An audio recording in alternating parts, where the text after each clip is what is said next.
All right. Greetings and good evening to our venerable monks and nuns, and greetings and good evening to all our Dhamma friends who are joining us from different cities, different countries. So let us just give our viewers a few seconds to join us, and we are going to begin soon. Let us begin our bi-weekly Sutta discussion by paying respect and homage to the Buddha. Those friends who are joining us on YouTube and Facebook, please, if you like, bring your palms to your heart and let us pay our respect to the Buddha by reciting Namo Tassa 3 times together. Namo tassa bhagavato arahato samma sambuddhassa. Namo tassa bhagavato arahato samma sambuddhassa. Namo tassa bhagavato arahato samma sambuddhassa. I pay my respect and homage to him, the Blessed One, the Worthy One, the fully enlightened Buddha.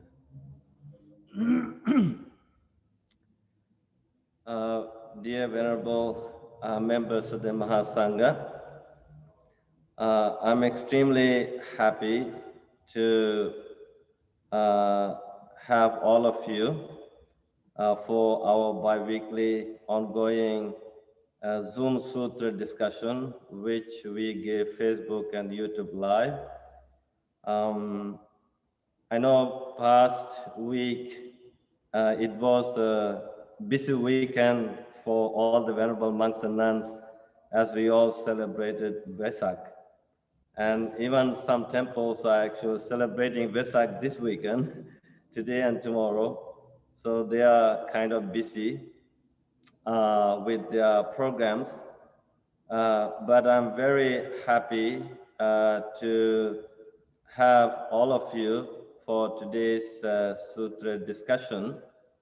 And now I would like to briefly introduce all of you to YouTube. Among us, we have Bhante Pemarathana from Washington, D.C.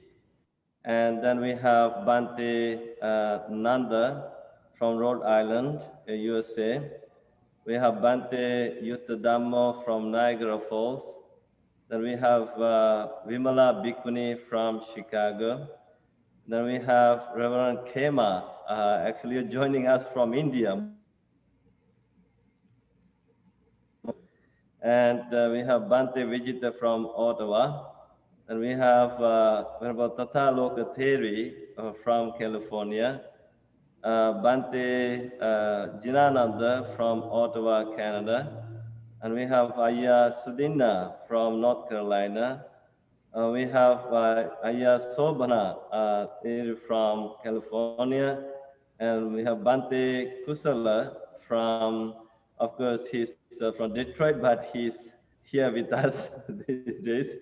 And we have Muniputto from Seattle, and Bhante Sunit from Ottawa, and Bhante Oshin Panya from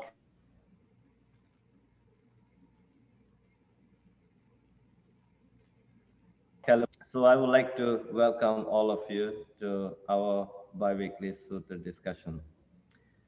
And dear friends, if you like, please feel free to share this discussion in your social media timeline so that your friends also can watch us they can become part of this, they also can learn something from this discussion. So let us begin today's discussion with Bhante Uparatana. Actually, it was quite a history-making event that we had for the first time in the United States. The Vesak celebration at the White House. And Bhante Uparatana was invited from the Buddhist community, from the Theravada Buddhist community. There were other venerables from the schools of Buddhism. So Bhante Uparatana, we are kind of curious to know how it happened, and would you like to talk about it? This time we are going to limit the time to 5 to 6 minutes, and after 5 minutes, I'm going to give you a reminder to wind up within 1 minute. Okay? So Bhante Uparatana, about your experience of Vesak Festival in the White House. Thank you. Sukhi Hotu. Dear Venerable Mahasangha and nuns together, monks and nuns. And it is a great privilege we got it go to the White House and celebrate the Vesak this time. I've been here around 40 years, Washington area, and we never get a chance to opportunity to celebrate Vesak. Every time inauguration time and other special occasions, and they have Christmas, they have the Hindu religious and Muslim religious and Jewish religious and other all kind of things, but except Buddhist, they never talk about Buddhist or Buddhist word.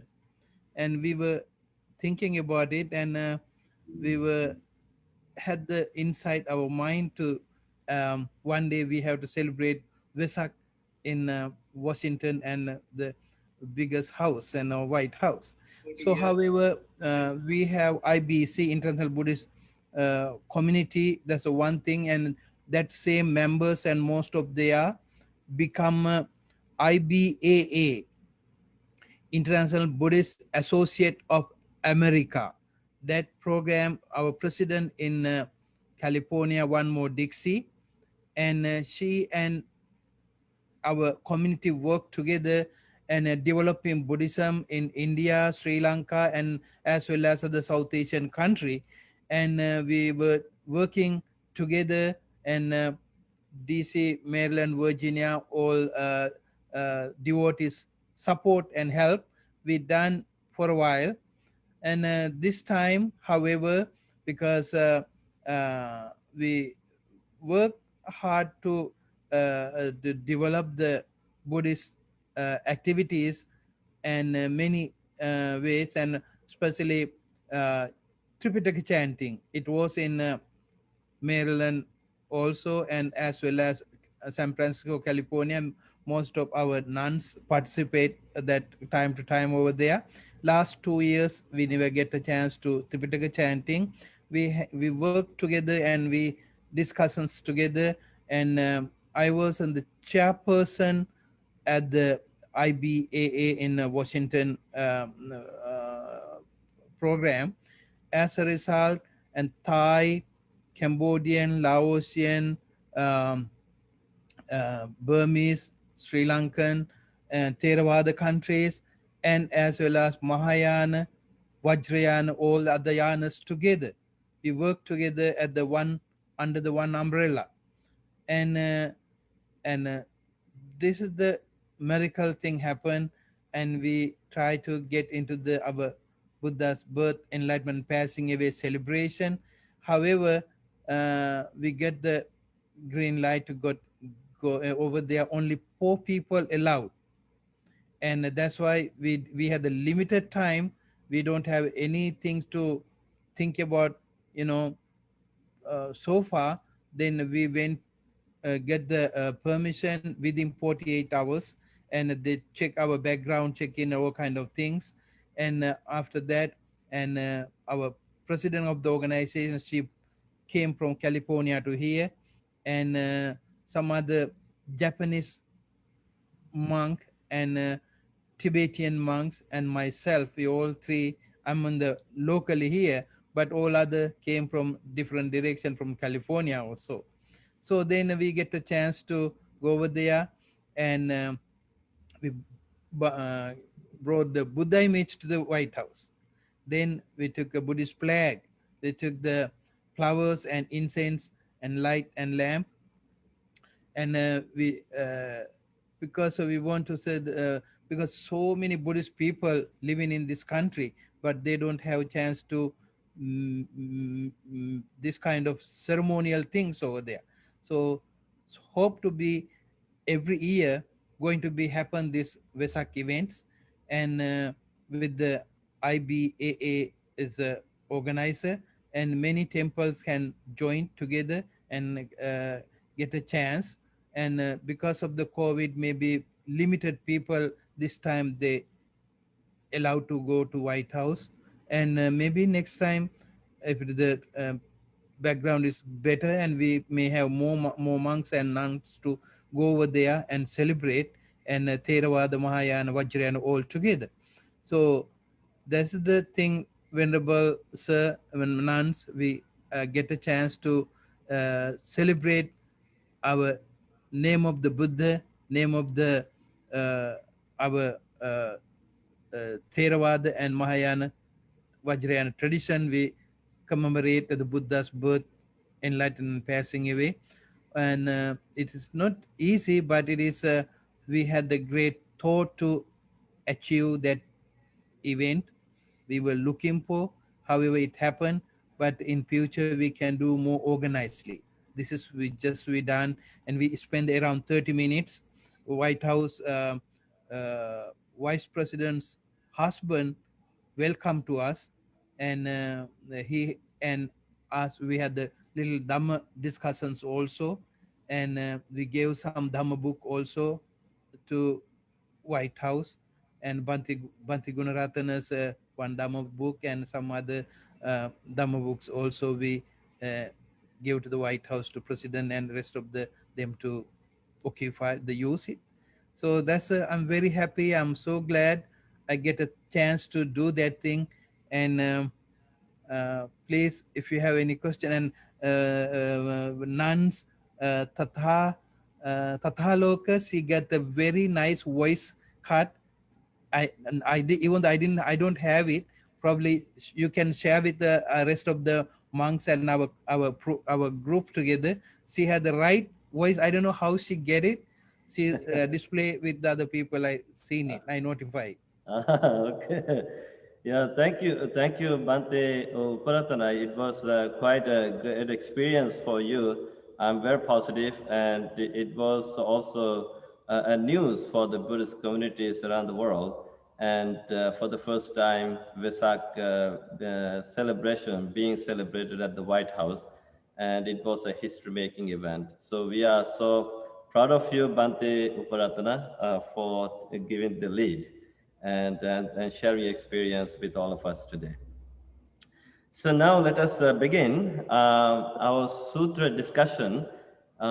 We actually started the sutra discussion with the Mangala Sutta, and we could not finish that up. And after starting this Mangala Sutta, we had a special discussion with Bhikkhu Bodhi, and then following week we had a special celebration, Vesak celebration. So to continue with the Mangala Sutta discussions, we were able to cover up to blessings number 12. So today we are going to continue from blessing number 13. So to blessing number 13, to perform faultless work at a proper time, to be engaged in peaceful occupations. Why is it a great blessing? Bhante Kusala from Detroit. Namami Sangham. So last time I was trying to be among the last speakers, but my karma is such that I happen to be the first one this time on this Mangala thread. So I have the 13th blessing, which is about performing faultless work at a proper time, to be engaged in peaceful occupations. So in Pali, this goes as anakulacha kammanta etang mangala muttamang. And I like to couple this with anavajjani kammani, blameless occupations, that comes under number 17. So we are talking about jobs that are left unfinished. It is a mangala, it is a blessing when we finish the work we started. Just like this discussion, we started it together and we will finish it together. So anakula refers to unagitated kind of work. Kammanta refers to jobs, so unagitated jobs. For us to be able to do unagitated jobs, I think our minds need to be unagitated. And this makes a person become consistent in their work and also not being messy in the work they finish. Perhaps having consistent meditation practice will purify their mind so they see things clearly and they approach people beautifully and leave them in better situations than how they found and met them. So this becomes a blessing because people start wanting to do more and also showing respect in private and in public when they happen to be around you in work situations. And they like the kind of work you do and they build trust in you.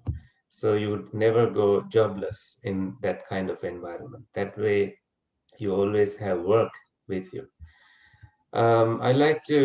I think last time Ayya Soma spoke a little bit about Sippa's different occupations, which is a blessing to have when you have mastered some kind of technique, some kind of skill, some crafting, some technology or whatever.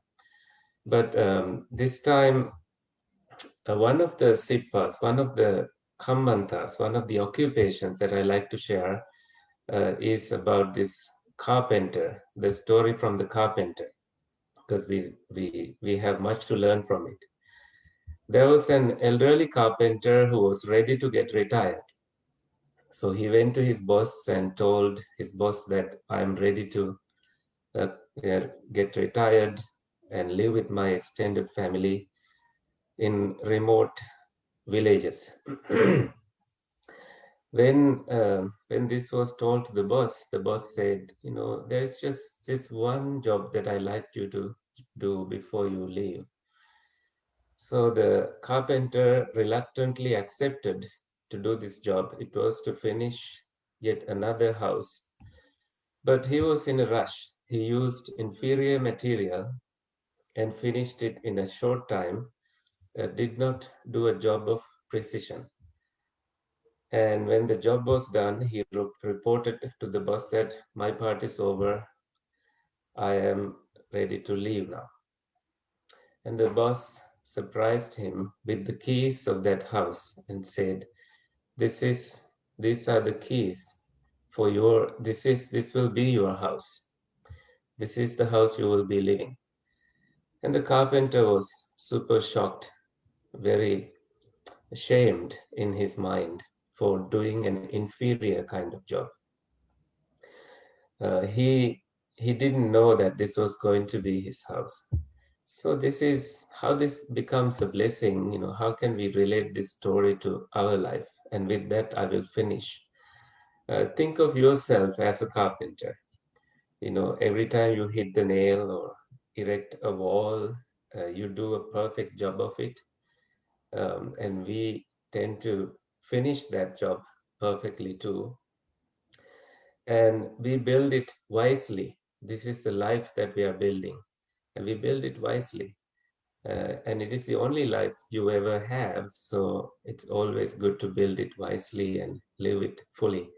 And I normally teach children that we don't live in homes. We don't live in bungalows. We live in our minds, which is an unlimited area.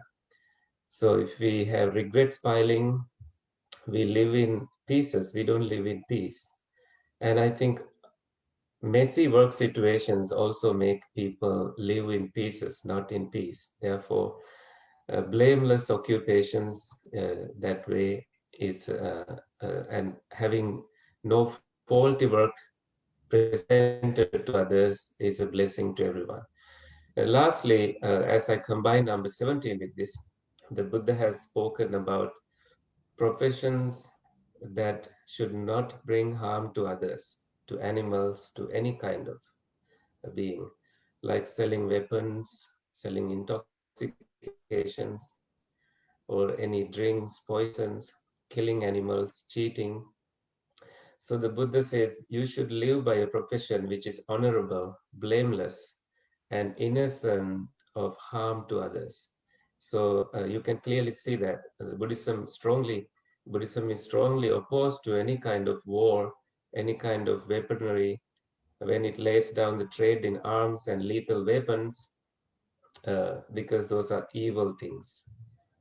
I think with that, maybe we can bring this later and into the discussion, but I would let the Sangha continue the discussion, and when there's more room, we can bring the questions and discuss. Thank you. Thank you, Bhante Kusala. Actually, an hour-long Dhamma talk can be given with this blessing, for a blameless work. If it is a blameless, faultless work, that's why it becomes a greatest blessing. Dear friends, if you have any questions, please feel free to comment, and if we have time, we are going to ask you a question from the Venerable Monks and Nuns. So continue with the next blessing. Blessing number 14, performing acts of charity, to be generous in alms-giving. So to talk about this blessing, I would like to invite Venerable Sobhana Theri from California. Venerable Sobhana Theri, you could speak for 6 minutes. At 5 minutes, I will give you a kind reminder to wind up. Thank you all. Namo tassa bhagavato arahato samma sambuddhassa. I will try not to go over time. I apologize for going too long last week. Now, this is a very simple word at the beginning of a sutta that we have recited how many hundreds of times, thousands of times we have spoken the words of the sutta. This dana comes in the context. We have taken care of our mother and father, taking care of our immediate family. Then we practice dana and fellowship with the wider group of all of our relatives, all those nyatakanang, those beings that we recognize having some relationship to. And then in the following verses, the scope of the sutta is an ever-widening circle, getting larger and larger and more elevated. I feel that this dana here is something that's very natural to the human being.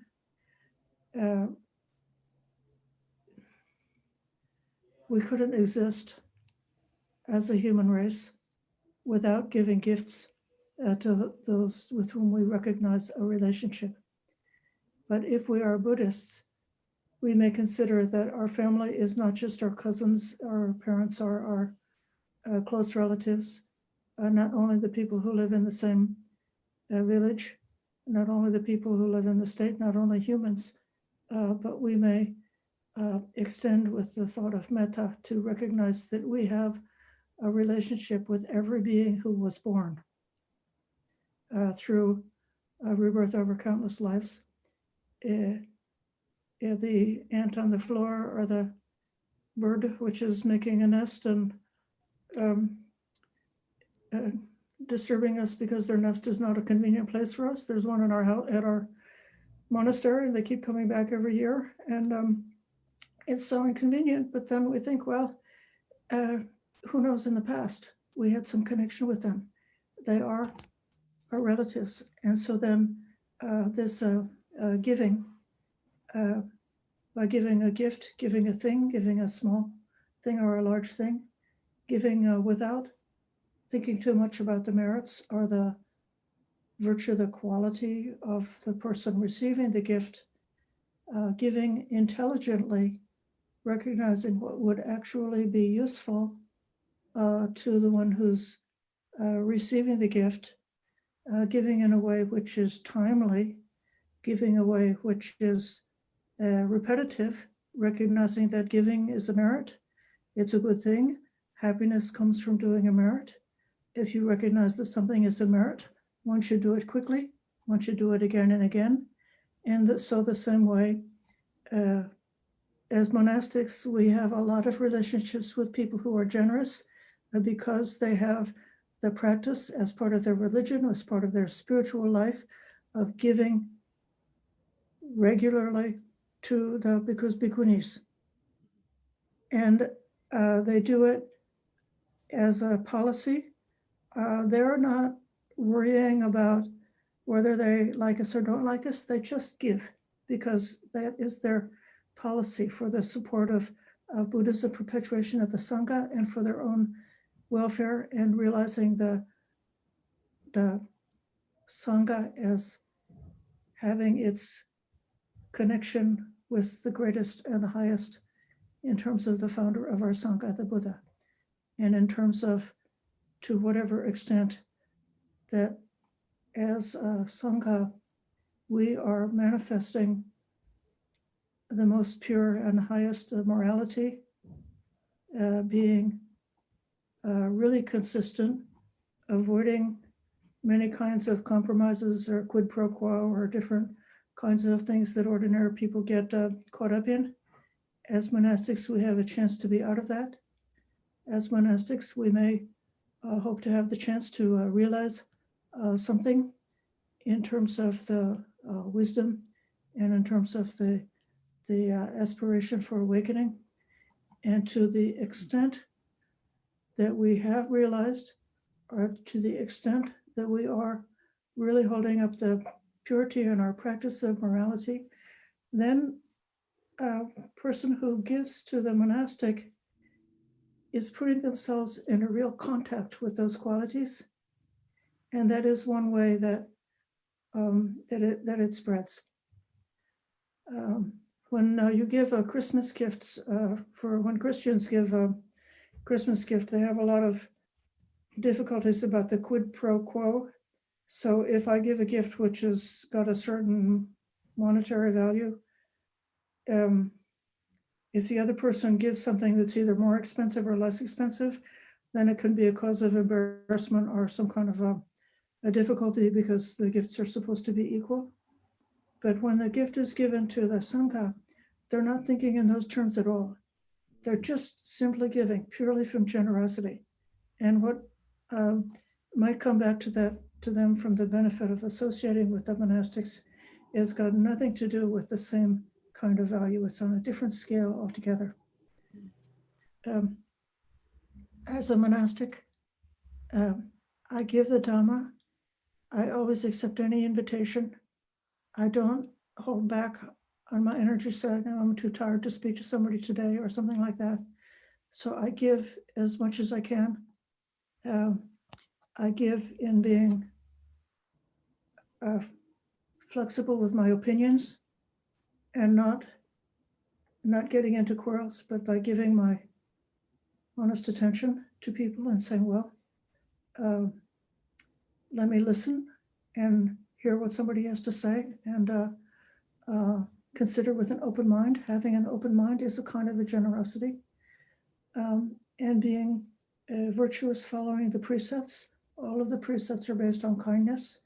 We're giving the person safety, comfort, and security when we are very clear and up to the mark in observing precepts. They know that they can rely on us. Yeah, so this is Dana. Thank you so much for listening. Yeah, thank you. Thank you, Ayya Sobhana, for explaining the beauty of the giving. And of course, giving is one of the main conditions behind happiness. That is what these neuroscientists have proven from research. So thank you. So let us continue. So blessing number 15. to live righteously, performing the 10 kinds of meritorious deeds, to be righteous in pure conduct. To talk about this highest blessing, I would like to invite Venerable Yuttadhammo Bhikkhu from Niagara Falls, Canada. Thank you, Bhante. So this is a blessing very dear to my heart. I think something we can all resonate with, all of us. It's interesting. It's funny. This morning we had a study group and we were studying the Salayaka Sutta, which actually talks about Dhammacharya, Samacharya, and so on, and the 10 Kusala Kammapada and so on. It's a blessing because, well, quite simply, it protects. The Dhamma protects the one who practices the Dhamma. Dhammo have rakati Dhammachari. I don't think it's hard to understand for all of us how it protects and how it is a blessing. But it's interesting to talk about the word Dhamma outside of the translation of righteousness. We often hear Dhamma translated as righteousness, but it doesn't literally mean that, right? It literally means something more like truth or reality, something that holds or something that is held. And this is interesting because it goes deeper than saying this is good because it's right, and it's right because we say it's right. The idea of what is good and what is wholesome. It protects you because it's a law of nature. It deals with the laws of nature. Our accordance with the laws of reality, the law of karma and the laws of cause and effect protects us. Of course, if you act contrary to, with a thought process contrary to reality, you're going to get into trouble. If you jump off a cliff thinking you're going to fly, you've got another thing coming. You've got some harsh realization, because that's not how the laws of nature work. And likewise, if you hurt others, if you act in a malicious way, thinking that it's going to benefit you in some way, there's no God you can pray to, or no spell you can cast to make that true. It goes against the laws of nature. So I'm going to be brief, but I do have an interesting story about this, how the Dhamma protected someone that I knew, that I talked with, and how it changed their life. This was a person who contacted me over the internet and was stuck in a house. I think her parents had passed away and she was in someone else's house and unable to escape. She was in a place where finding employment was difficult. And furthermore, the family that she was living with was devout Christian. And so she contacted me asking how she could practice Buddhism in such a context. And I encouraged her to practice meditation in private, maybe not walking meditation, because they would actually get upset. They thought meditation was something from the devil. And so she would do sitting meditation, and I taught her some basic chants. I said, you can do these chants because this is the kind of thing that will resonate and create this resonance for you and really become a blessing for you. And she practiced in this way, and her situation in the house didn't change. The people, and in fact, it may have gotten more tense, and that's to be expected, right? Because her resonance, her quality of mind was very different from the people she was living with, and it got more and more different as she became more wholesome in her jetana. And eventually, but even though the situation didn't get better, of course her mind got better as she was practicing. So of course the first way it protected her was it protected her from the stress of being in such a trying situation. But the interesting thing came when she acquired a Buddha image, a Buddha statue, and she had it in her room, and she would do her chanting in front of the Buddha statue. I think I may have suggested that, and somehow she found one. And continued in this way until the family found out about it. They found out about this Buddha image, and they told her that she had to destroy it. And she was quite upset because, of course, the Buddha image meant a lot to her. And she took it outside and she kept it in the barn, and she said, look, I'll find someone to get rid of it, to take it away. And she managed to contact someone in the area who was Buddhist to come and pick up the Buddha image. And she was going to lose this Buddha image, right? think of how adhamma these people were to destroy this, but telling her she had to destroy it. And that, in my mind, that dissonance between her state of mind and their state of mind. When the people came, these people came to pick up this Buddha image. They were so impressed by her. They offered her on the spot to employ her, to get her a job and to get her out of the situation. And she left quite quickly after that and went with them and escaped and found a way to change her life, really. So in my mind, that's a prime example of how much of a blessing it is. And you might be skeptical to think, oh, I do good deeds and nothing good happens to me. Where's the purpose in this? Just remember, this is accordance with reality. And when you believe things that are cruel, that are harsh, believe that is somehow good, you're going against reality and you're going to suffer from that. You're going to be in dissonance with people like this. When you cultivate wholesomeness and you're in accordance with reality, you gravitate towards good things. That's nature, that's reality. It's not magic. So that's my blessing. Yeah, that is a great story. Thank you for telling us that story. It's inspiring, you know. That's why it's a great blessing. So next blessing, number 16. Actually, nobody has signed up. So I would like to throw this question to the audience of the Sangha members here in the Zoom discussion. To support one's paternal and maternal relatives with food, money, encouraging words, and good advice. To help one's relatives is a great blessing. This is open discussion. Anyone could jump in, and if you like, you can talk about it. Like Nyata Kanancha Sangaho, taking care of the relatives is a blessing. Anyone would like to say something about it? From the nuns side? Well, I can talk about how hard it is as a Buddhist when your family is not Buddhist. Okay. And how appreciative you become of people who have families who are supportive and encouraging even. I've seen in other people, not just non-Buddhists, but also people living in Buddhist countries. Nowadays, often the parents are against their children becoming monks and practicing meditation, even saying you should go and get a job and support us and whatever. There's no question that Dhammo once told me, Dhammo from Stony Creek, he said to me, he said, being close to your parents is such a blessing. His family, his mother is in, or I think she may have passed away, which is in South Vietnam, and he never got to see her. And when my parents came to visit me, he would say, it's such a blessing. It's a real blessing to have this connection with your family. And as a Buddhist practitioner, you see that, in your practice of bettering yourself, the support that we get from our family is very important. How about the support from the relatives? For me, I can't talk a lot about this.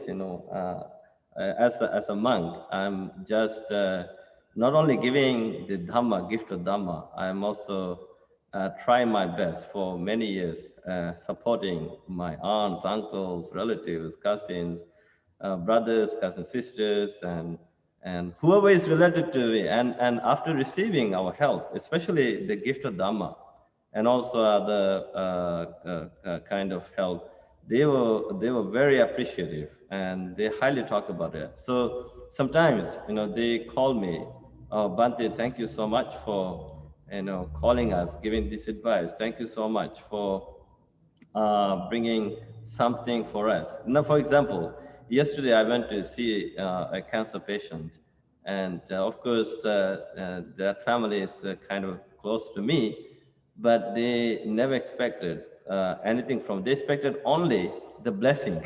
So, of course, I went there, and they were so happy, and their family members. And then I also took some lunch packets. It was during the lunchtime, around 1 o'clock. And they didn't know when I brought that lunch packets for the family, because we have a lot of food. And, it brought them joy.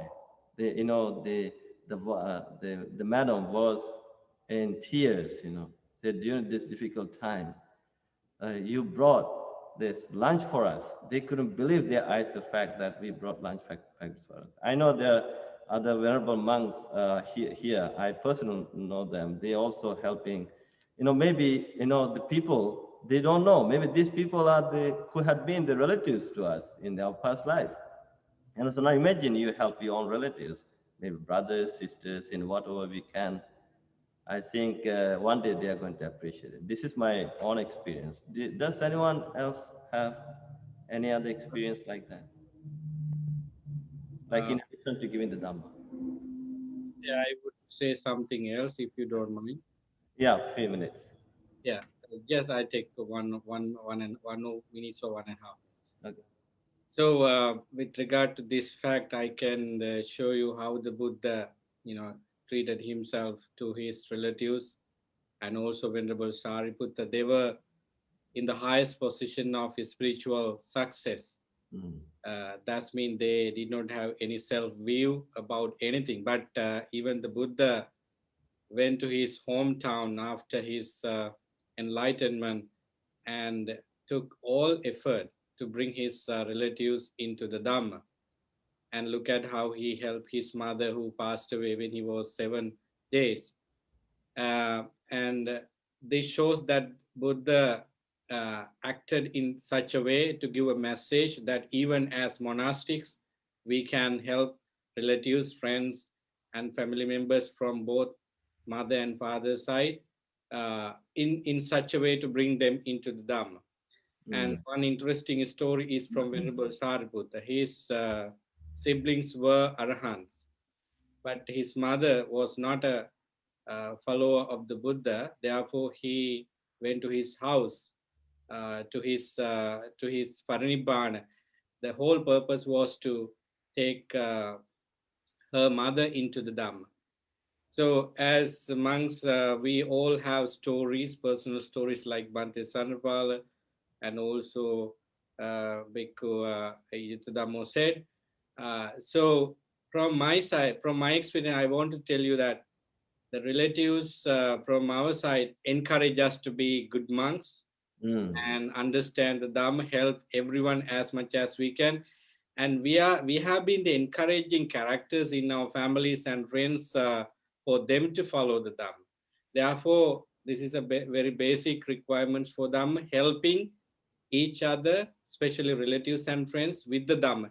If you do not have a monk in your close contact, it's fine, but giving opportunities for your mom and dad, for the Dhamma and siblings and friends, and encouraging them to practice 10 wholesome deed always and give charity.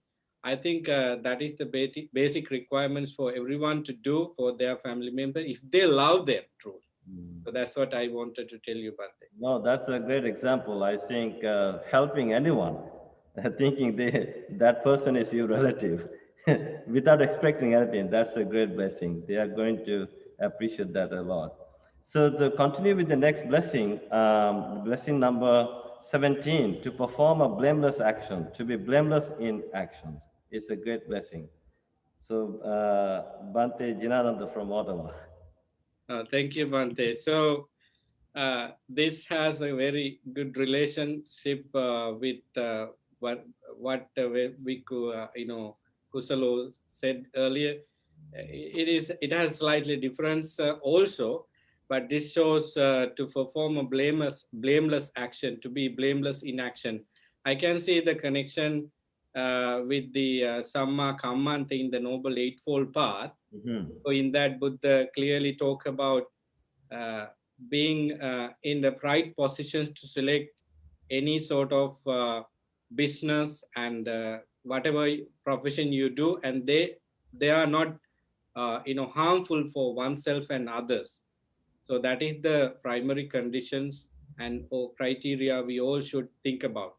So from monastic, we have this fact very much in our life too, but I truly focus here from how a lay person should think about this. When it comes to Samma Kamma and the right action, you could decide your profession and do it for happiness of each and everyone. This is the underlying condition of kindness and compassion.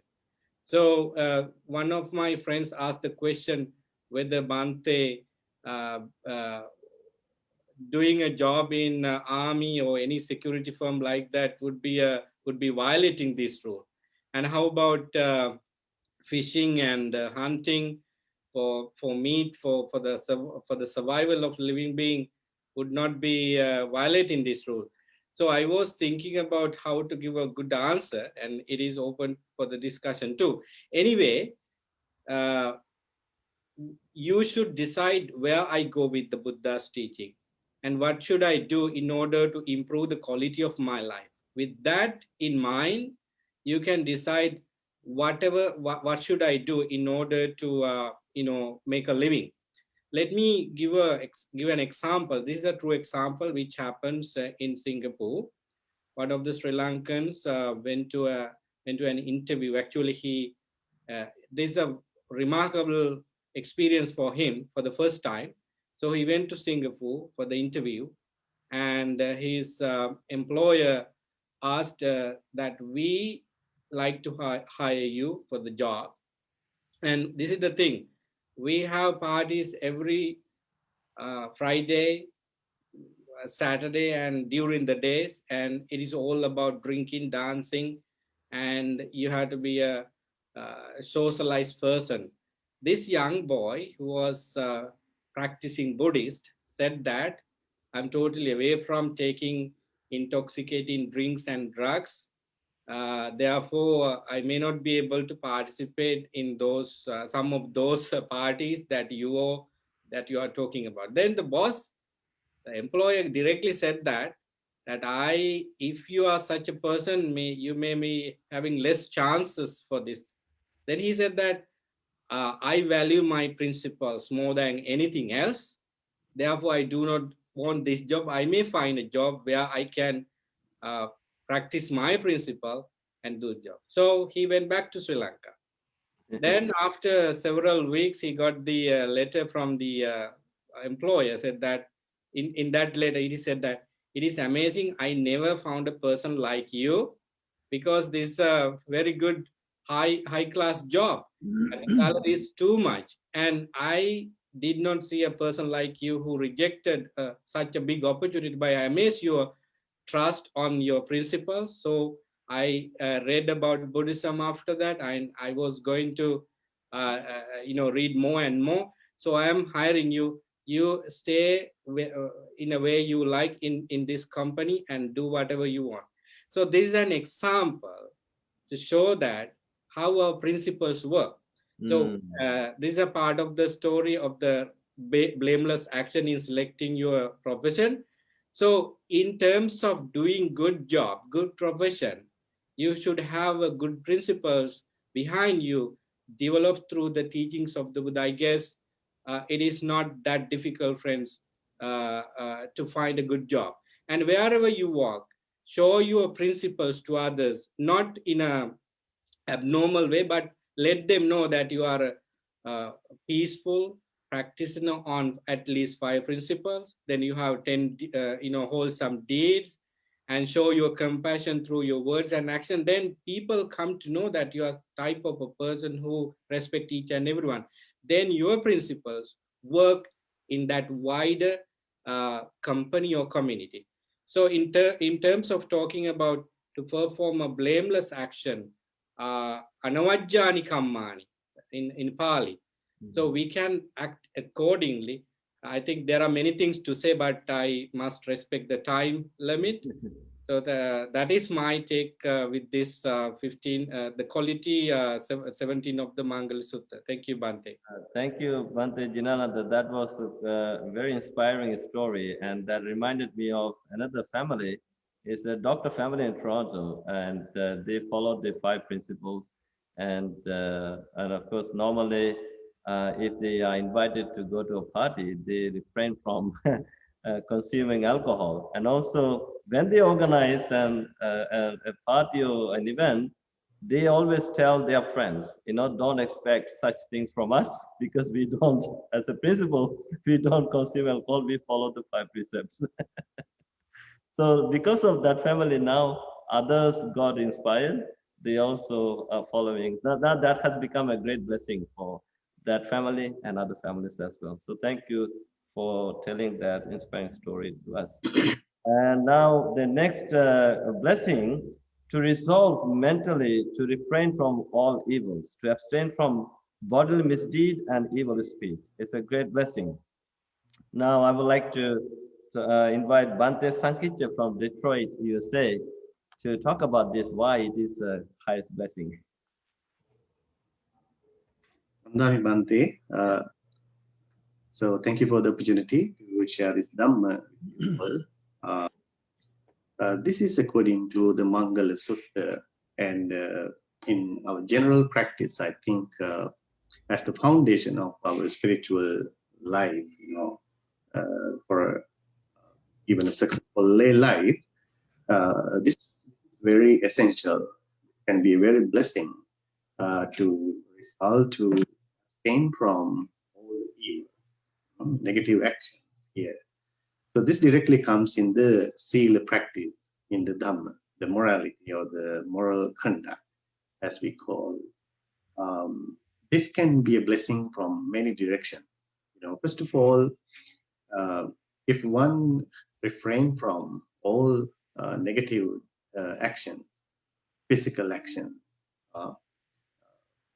killing and stealing and sexual misconduct, these kind of bodily negative evil actions, and even the verbal actions, lying, gossiping around, using harsh words and idle speech, these kind of negative actions. If we let go of these negative behaviors in our character, it can be a great protection to oneself in the first place. It's going to protect oneself from many danger.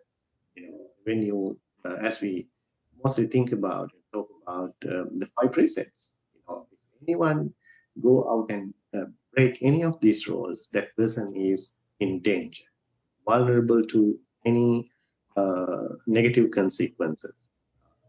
So therefore, we can say to refrain from all these negative actions, but in the first place, it's a great blessing to us. That means that person can live very freely without any fear, worries about one's own character. And it can, at the same time, be a very powerful self-satisfaction. If anyone can think that I am living a blameless life like this, I am not finding indulgence in all these negative actions. Therefore, I can be very happy, knowing and appreciating my own behavior. No any harm from any living being in this world. It's such a powerful blessing, self-satisfaction. And when we think about our normal day-to-day life as a household, it can protect you from health-wise, even if you think about relationships, your social life, and also your mental experience.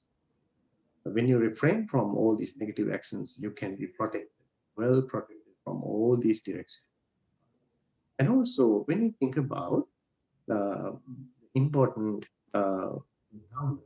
here, according to the Yuttadhammo Sutta, if you can remember, in order for us to achieve any higher spiritual attainments, spiritual happiness, different stages of enlightenment or jhana levels, the purification of the mind from these negative evils or thoughts, emotions, defilements is very important.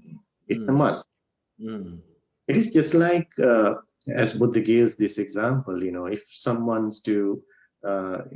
is to dye a piece of cloth, right? Like you take a white piece of cloth to dye, if it has any stain or if it has any dirt in it, no matter what color you try to add to it, it will not make a good piece of cloth with the new dye or the color, because it is contaminated, you know.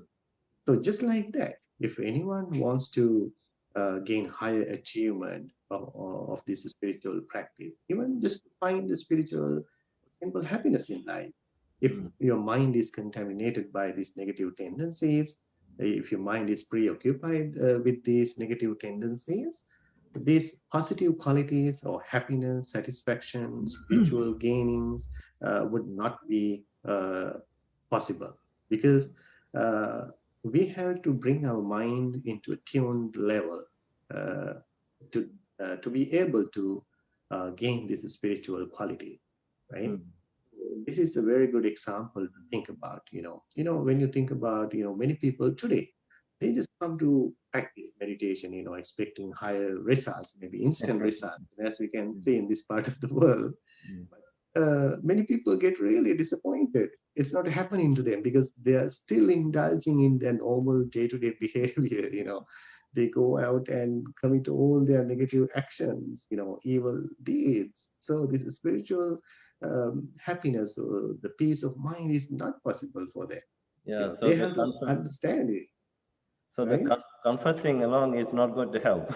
You need to refrain from these evil deeds. Exactly. Yeah, it has to come with the understanding. Yeah. Yeah. So Thank you. yeah, that's why it is emphasized in the Dhamma to let go, to abstain from the evil actions is the beginning point. It itself can be great blessing in the beginning. Yeah. So I really love the metaphor you've given, the white piece of cloth. And if it is contaminated, no matter how much you color it, dye it, right. it's not going to happen. That's a beautiful example. Thank you, Bhante Sankitcha. So to continue with the next blessing, blessing number 19, to refrain from committing 3 bodily and 4 verbal evil deeds, to refrain from evil thoughts, is a great blessing. So I would like to invite Bhante Vijitha from Ottawa. Why it is a great blessing? Thank you, Bhante. Dear Venerable Bhikkhus and Bhikkhunis, it has been a very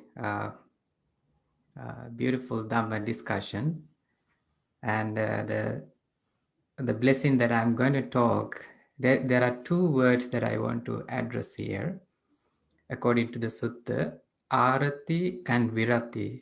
So the word arati means not delighting. Virati means refraining.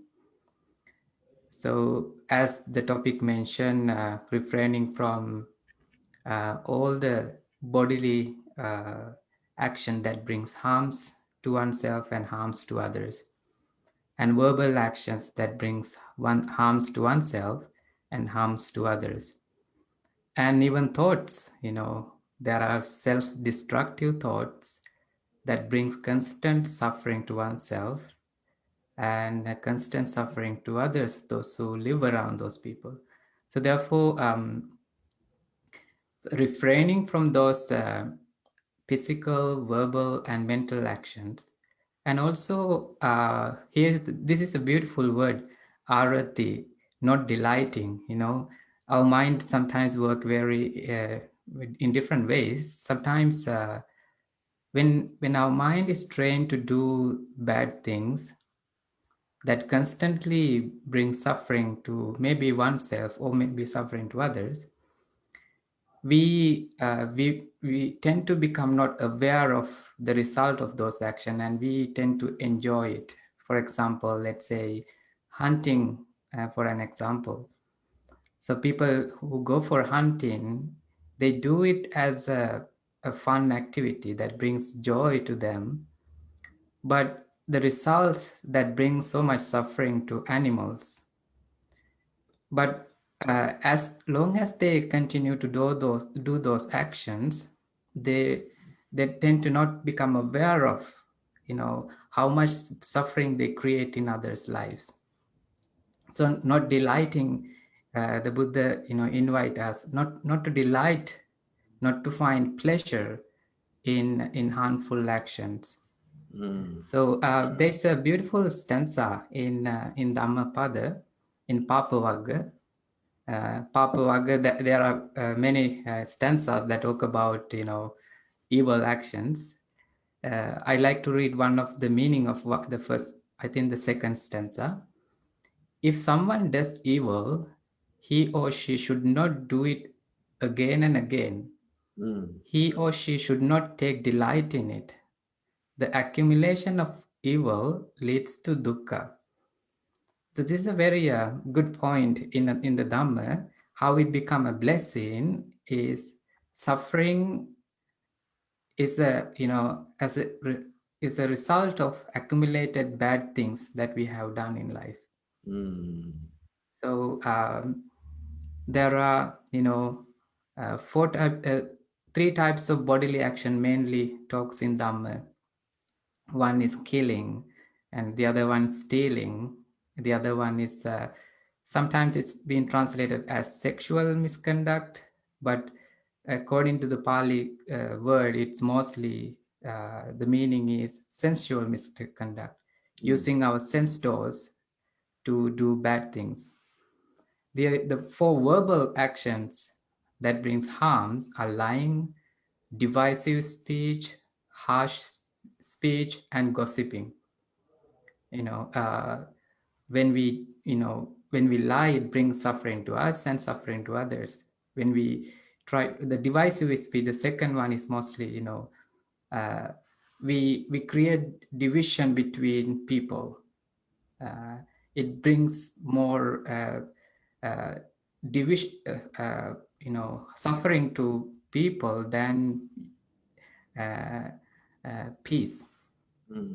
And that's the sixth one is very beautiful. Like it's very important to address.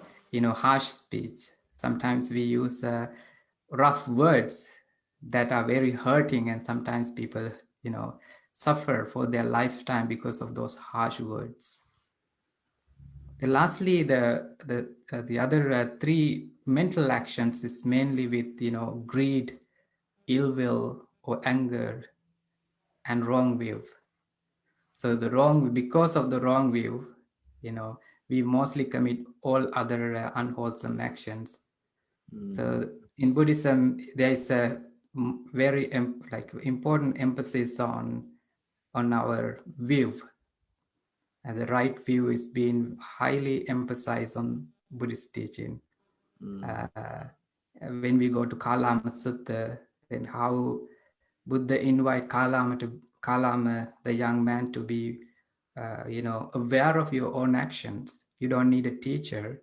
You don't need someone to teach you, but reflect whether these actions bring suffering to you or suffering to others. Whether these actions bring peace and happiness to you and peace and happiness to others. Yeah.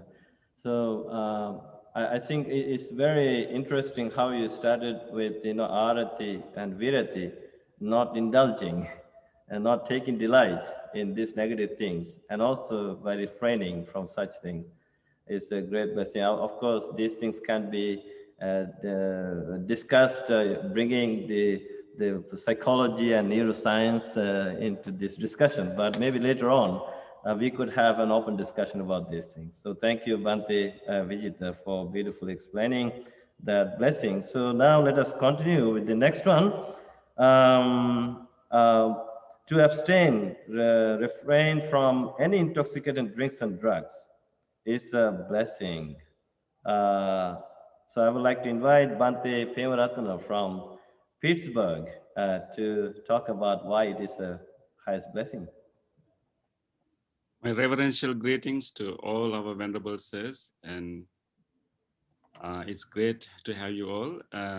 So this is an interesting blessing, Bhante. When we read the whole Mangala Sutta, many of the blessings are something that we do, taking care of our parents, right? And then honoring the worthy ones. But the one thing that we are discussing right now, there are a few things discussed in the Sutta that not doing is the blessing. Yes. Yeah. So refraining from intoxicants is a way to bring blessings to our life. actually, on the other hand, indulging in intoxicants is a factor that can bring downfall to our life. Can be like that. So refraining from intoxicants is a blessing because it will prevent us from getting into troubles. Getting into things that will bring harm to our life. So that's how it's kind of blessing. I think we briefly touched that topic earlier too, right, Bhante? Yeah. I think one thing that's really why this is drinking or maybe using intoxicants is harmful. Mainly, I think because whatever intoxicants is actually are against one of the key skill, the key virtue, key skill that we are trying to develop. Can you guess, Bhante? The intoxicant destroy or doesn't allow us to develop one of the key important skill that we try to develop. That is mindfulness. Right, Bhante? Yeah, thank you. So the intoxicants is against, like opposite of what we try to develop. So it can prevent us from growing our spirituality. It can prevent us from achieving even our worldly success. So it's in many ways, it's kind of prevent us from progress. That is why it is refraining from it becomes a blessing. Yeah. So I think, but the issue is, Bhante, here that many people have associated intoxicants with joyful occasions. They think that in order to have fun, we have to have some intoxicants. If you ask people, okay, refraining from intoxicants is a blessing, and people will say that how can we have some fun without intoxicants? Or on other times they have associated intoxicants as a way of getting rid of suffering. If you are having a painful day, if you have painful emotions, as a way of getting rid of them, they use intoxicants as a way of avoiding those difficult emotions. I think by using intoxicants, we kind of we do not allow us to work with our mind. I would say that people think that having intoxicants is a way to have fun. But I would say that if you don't have mindfulness, you will not even be able to enjoy what you have. Even to enjoy a nice, delicious meal, how you can enjoy it when you do not have mindfulness, when you are not aware of what you are eating, right? Yeah. Even to have even to enjoy association with your best friends and families. If you are intoxicated, how you can actually enjoy their presence? How you can really talk with them, right? Yeah. And you will end up getting into arguments and suffering at the end. So this is a misconception, Bhante. Yeah. So somehow we have associated this intoxicants with happy things, but actually our opportunity to be happy, our opportunity to enjoy people and things are seriously damaged with the use of intoxicants. And on the other hand, if we think that using intoxicants to get rid of suffering or pain, and we are simply avoiding the pain, and we are simply piling up the pain one over the other, I think we should be able to accept whatever difficult emotions that we are going through. And if you have any difficult emotions, any serious difficulty, pain, that is an opportunity for us to explore rather than try to run away from it. Maybe if we can approach that difficult moment, that difficult emotion, that difficult experience, and explore our mind, that can be an opening for us to have deep understanding, and an opening for us to have a different thing, to find a different way of living. So I think intoxicants, stop everything. So the main thing intoxicants are doing is, Bhante, actually stopping the judgment, our ability to choose the best thing, right? Yeah. Our ability to choose, because mindfulness is mainly for us to select or choose what is appropriate, what is wholesome, what is skillful. So using intoxicants is preventing us from choosing what is best for us and for our spiritual progress, but also our normal day-to-day life. I have a funny story, Bhante, to end my sharing. And even for a very simple daily things, if you are intoxicated, you cannot really choose. So this is about a person actually who is working far away place. So he every weekend he comes back to his family and spend his time. And in Monday morning he will leave by a train to his workplace. So, and that day he decided, he was so sad that he's leaving his family and he's not ready to accept or look at his mind. So as a way of getting rid of his pain, he had some drink. And so he's getting into the train, so he has a big bag to bring. So they had to hire a porter and someone who carry these things for him. So he hired a porter, an assistant, to bring this bag. So he put the bag into the train. So now train is about to leave. So now he has to say goodbye to his wife and also to pay money to this porter. So he had to pay $20 to the porter, and he has to say goodbye. We give a hug and kiss to his wife. So train is moving. He was drunken. He is not in his clear mind. So he quickly took $20 bill and gave that $20 to his wife and gave a hug and kiss to the porter and get into the train. So he mixed what he has to do. He should give the hug and kiss to his wife and give the $20 to the porter, but instead he could not select. He was drunken. Yeah. The opposite. And so those things can happen in our life. So it's not a blessing at all. Yeah. I said that's why people get into trouble. So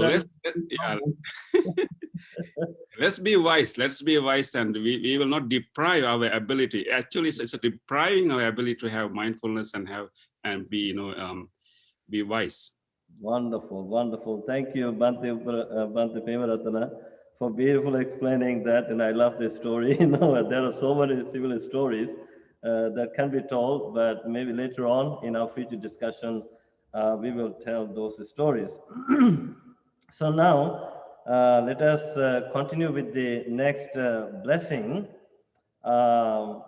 Blessing number 21, to be steadfast in moral virtue, not to be negligent in doing good deeds, to keep the moral precepts, to practice meditation is the highest blessing.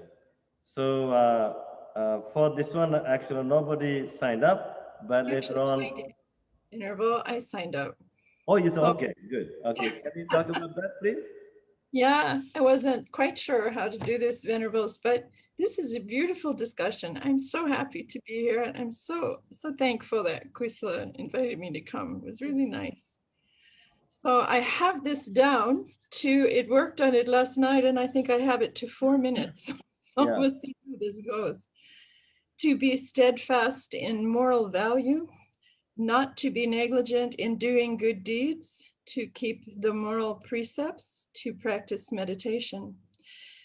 Becoming steadfast in moral values reminds us how we are personally responsible for our thoughts, words, and actions. No one else decides what we do or how we decide to act in life. No higher source is in charge of this. We alone are in charge of what we keep in our mind. Not to be negligent in doing good deeds. It reminds us to keep practicing metta and karuna, to help people as much as possible, and loving kindness supports the arising of the compassion, and active compassion supports good intentions to keep arising, and good intention turns into wholesome actions through the compassionate service day by day here with the COVID lockdowns. By keeping the moral precepts, the universe responds by sheltering us from distractions. And the precepts are well-tested, wise advice that the Buddha confirmed across millenniums. And keeping your precepts helps to provide needed, wholesome soil that grows the cordiality within your living situations. And one has to wonder if humans will ever blend like milk and water without keeping their precepts. to practice meditation. The Buddha advised us to practice meditation because he knew the meditation was the observation instrument through which you could experience the knowledge and vision of how things actually work, just as he did. And once you see how life actually works, all fear vanishes and everything changes. You have come in contact with life's grand design, and this knowledge can set you free from you as you pursue it in whatever length that you can in this life. After his awakening, the Buddha taught others how to repeat his investigation. He taught a gradual teaching, a gradual practice, a gradual progress that led to a final release from all of the suffering. And one practice he taught was called the right effort, samavayama. And this tiny 4-step meditation can clear your mind and change your life if you adopt it and keep it going during life. The changes can happen very fast.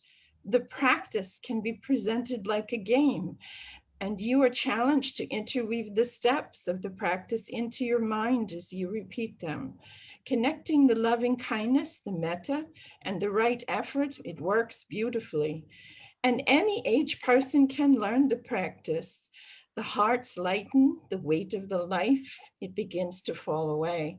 And the people feel younger, and the smiles begin to grow each time you think, never mind, and you just let go. And each time you say, never mind, you let go of the craving. And the word never mind, it just means let go. So whenever you notice a tightness that's based on personal opinion in your mind, maybe the craving is increasing in your mind. And immediately you think, never mind. And as you let go of all the opinion, and the relief happens. And then you smile and you return to whatever present time task you're doing. And you continue to smile into your task, no matter what it is, to produce more wholesome states. You stick to your job no matter what it is until it's done. And that's right effort. And it's in its original form. The effort turns into right striving. Once that you keep doing it, it becomes an automatic habit in your mind. So when we learned over a number of years is that without the precepts being kept, the practice of the meditation, it does not grow substantially. It only helps you in temporary ways. The training precepts, they were not training precepts. They were for our whole life. And the balancing factor for successful meditation turns out it led to a life of changes that definitely keeping the precepts all the time so that there will be no you have 30 more seconds. One sentence. With no obstructions when you pursue the path to complete your journey, experiencing Nibbana in the end. And this is the gift we have here. I've been in lockdown for 1 year and 3 months. I've had no uplift of it. I had only a time between one lockdown to get from Goa to Mumbai, and I'm still in lockdown. But there was a puppy, and the puppy was attacked by a large dog and almost killed. And so when I was taking a walk, I saved the puppy.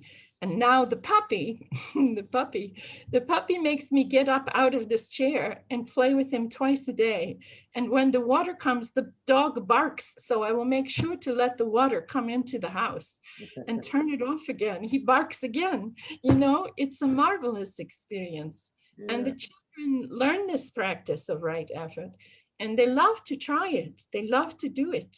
Yeah. And the people can be happy. And now we are teaching the people in the hospital to try this practice because it's very simple, it's universal, it's non-sectarian, and it's not threatening, and it came from the Buddha. Yeah, keep doing that, keep doing that. I know you're doing amazing. I have seen some of your activities in India. And wonderful. Now I know why Indian people call you Mataji. And she's joining at 3:30 in the morning, and that should be really, it's something. So thank you. Kusala believed I could do it, but it was not hard because I was getting up and sitting at 3:30 anyway, because it's absolutely quiet from 3:30 to 4:15. Yeah.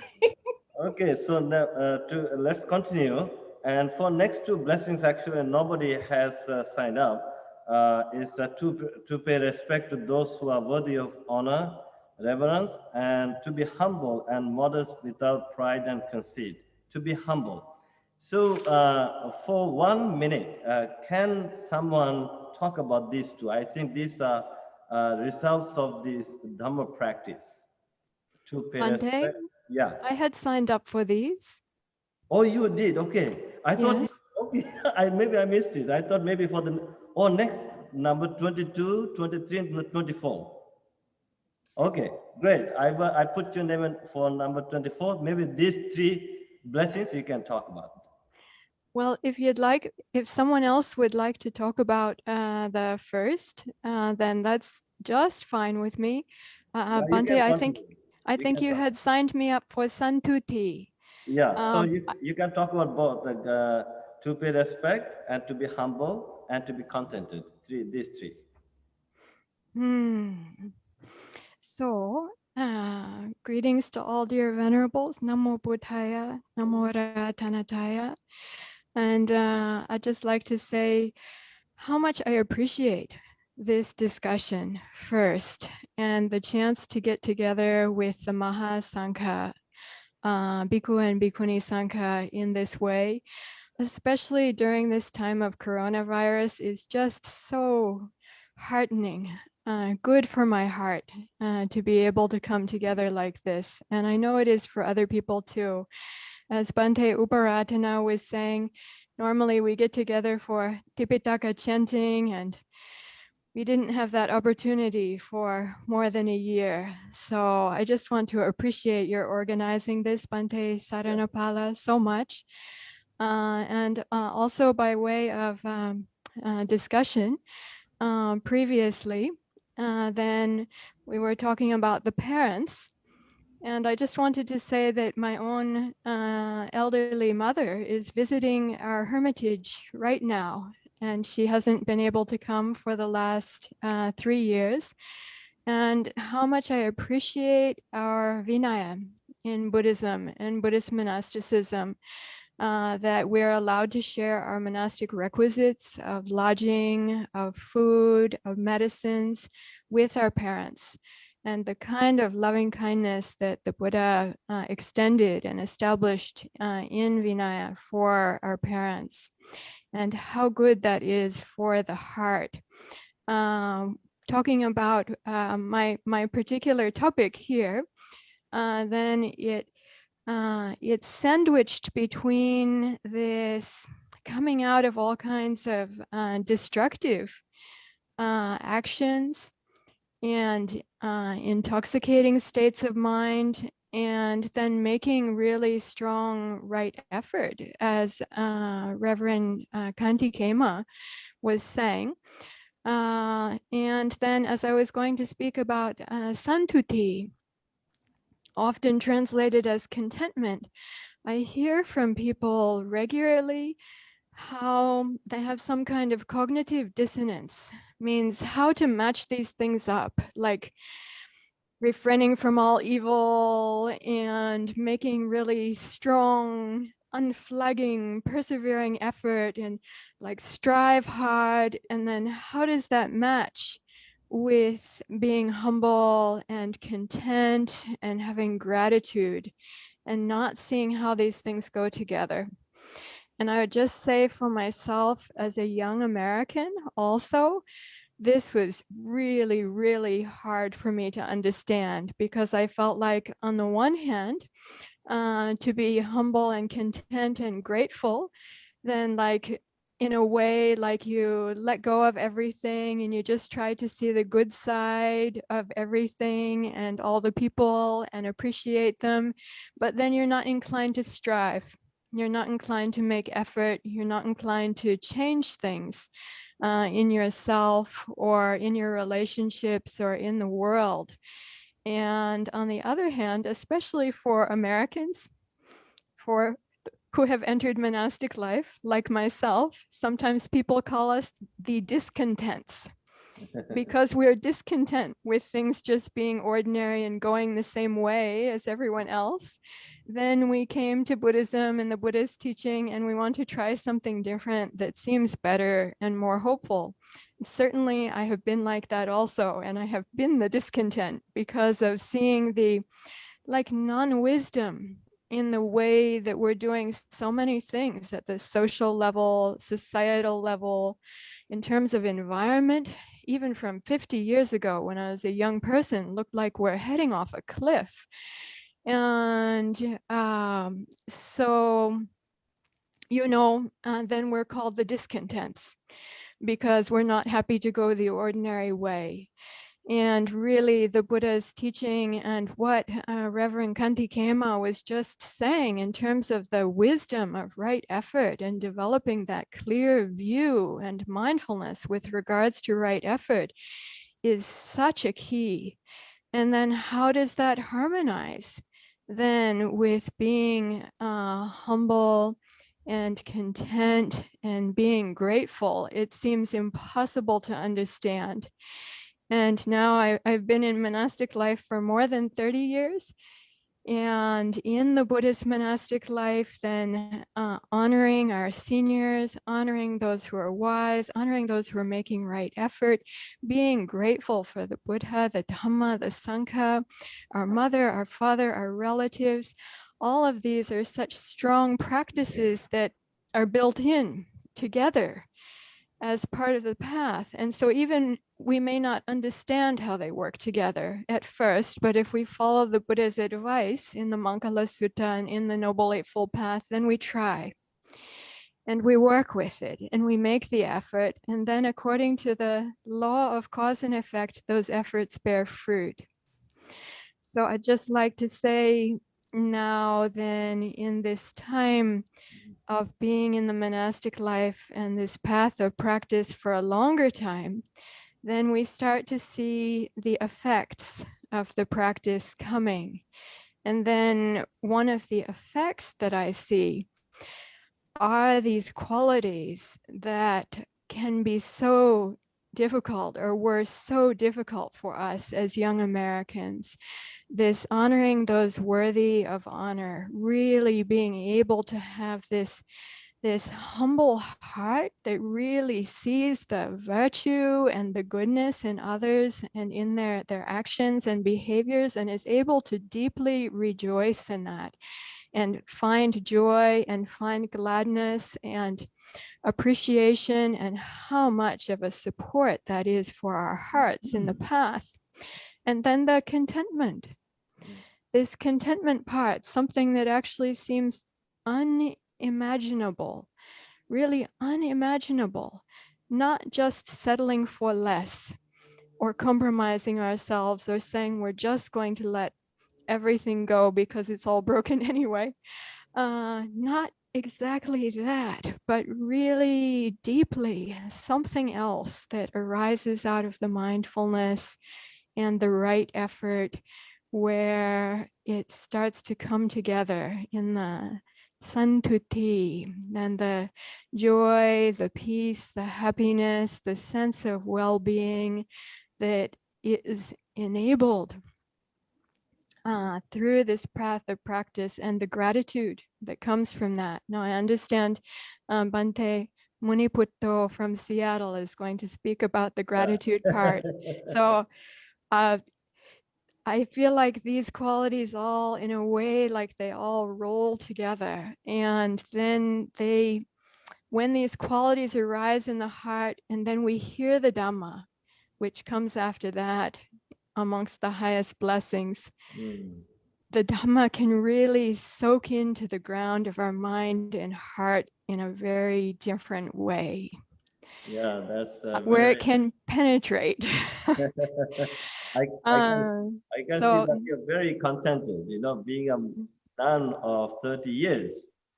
You're really contented. That's a great blessing for you. We are so happy for you. Congratulations for being a nun for 30 years. Also, I believe in right striving. Yeah. Right mindfulness and right striving. So they can go hand in hand together. Okay, so thank you, Tataloka Bhikkhuni, for a beautiful explanation.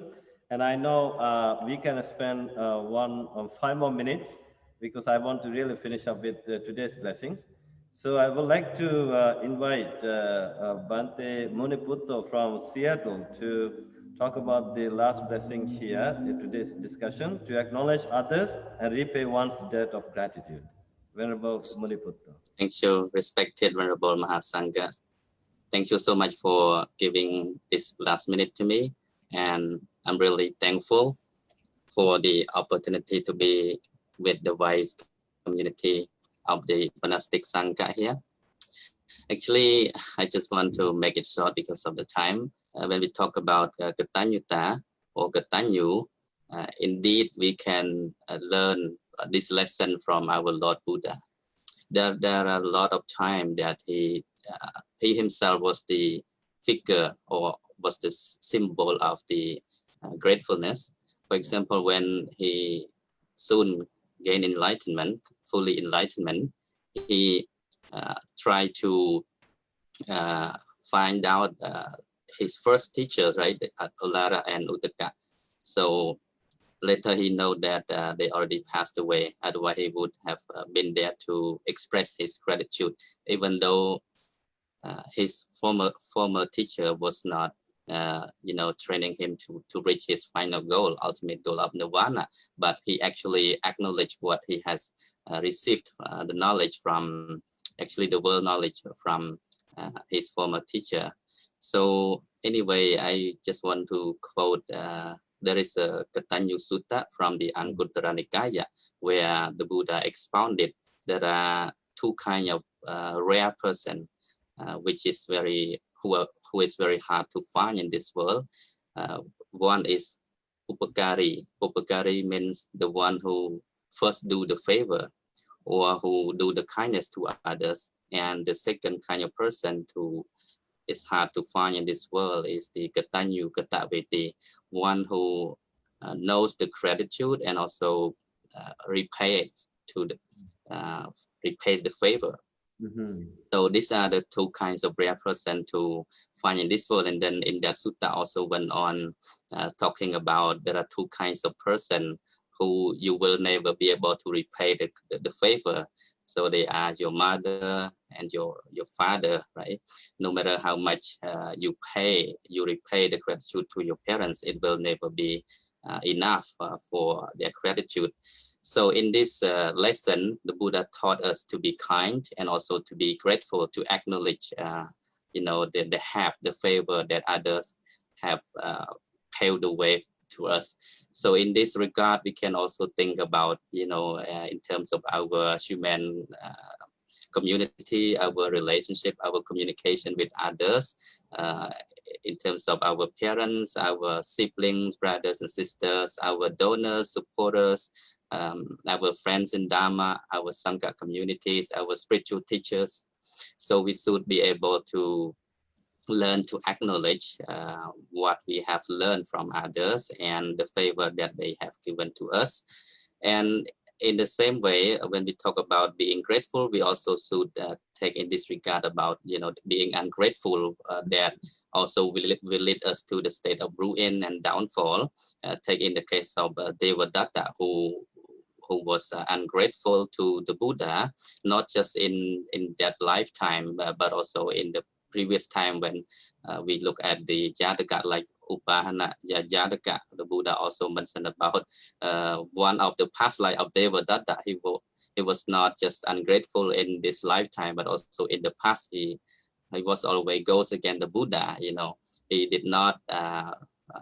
He was not grateful to the teacher, and so as a result, it leads himself to suffering, also to the state of ruin. So that is why I think to be grateful for those who have helped us along the way, and to be grateful to those who are grateful to us. It is such a blessing for us to be acknowledged and to acknowledge this. Thank you so much. Yeah, thank you. Today is the first time actually I'm listening to a Cambodian monk beautifully explaining Dhamma in English. I'm so happy for you, Venerable Muniputtu. This is the way to go. You are such a great motivation to other Cambodian monks. I think you're doing great. And we are so extremely happy for you, how you beautifully explain the gratitude and telling these stories. Thank you for having me. Thank you. So now we have come to an end.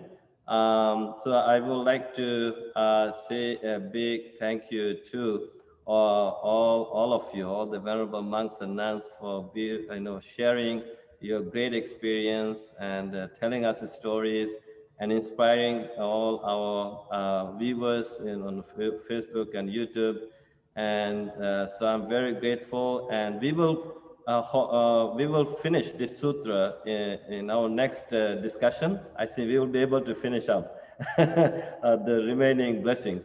So to end today's sutra discussion, let us invite Bhante Sunita from Ottawa to recite the Ovada Patimokkha verses. Thank you very much, Bhante Saranapala, for the moment. Dear bhikkhus, venerable bhikkhus and bhikkhunis, and all the participants, let me recite the Ovada Patimokkha. First of all, I would like to wish and may all the venerable bhikkhus, bhikkhunis, lay practitioners, and all in the world be well, happy, peaceful, and healthy. Sabbha papassa akaranang kusalassa upasampada sacitta pariyodapanang etang buddhana sasanang Khanti paramang tapo titikha nibbanang paramang vadanti buddha nahi pabbajito parupaghati samano hoti parang vihitayantu anupavado anupaghatu patimokhe ca sangvaro matang yuta ca battasmin pantang ca sayanasanang adhicitto ca ayugo etang buddhana sasanang sadhu sadhu sadhu. Sadhu, sadhu, sadhu. Yeah, beautifully chanted. Thank you so much, Bhante Sunita. So thank you, venerable members of the Mahasangha, for your contribution.